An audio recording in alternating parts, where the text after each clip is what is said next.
Ačiū. Dar parepetuojam dabar be judėjimo, tik kaip atvaro ir... Gerai. Taip. Pana, prime duona, mama. Prime duona. Noriu duoną. Prime duona. Draugai ateina?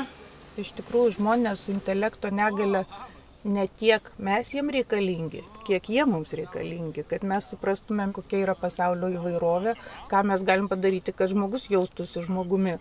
Man patinka filmuotis, nes aš tam gimiau jau. Mane visą gyvenimą filmuoju, man patinka.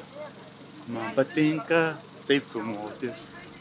Nuo pat mažens mes kiekvienas norime kažką pasiekti, kažką turėti, kažką galbūt pamatyti ir galėti tai daryti. Tai yra mūsų visų bendras tikslas, o tuo labiau įgalinti ir kitus žmonės, kurie galbūt atsidūrė dėl kažkokių priežasčių silpnesnėje pozicijoje, tiek jie, tiek jų artimieji, tai ir jie turi galėti.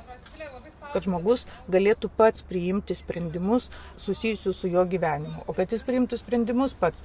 Kitą kartą žmogui reikia šiokios tokios pagalbos, specialistų pagalbos, ar šiaip gerų draugų, pažįstamų ar žmonių, kuriais jis pasitiki. Tam yra pagalbos priimant sprendimus specialisto paslauga. Ir dėl šitos paslaugos tikrai turim didelius lūkesčius. Turim ir įteisinti šitokią paslaugą ir taip pat ją išvystyti, kad atsirastų žmonių, kurie teikia ir kad jie pasitikėtų vieni kitais ir galėtų patys priimti sprendimus.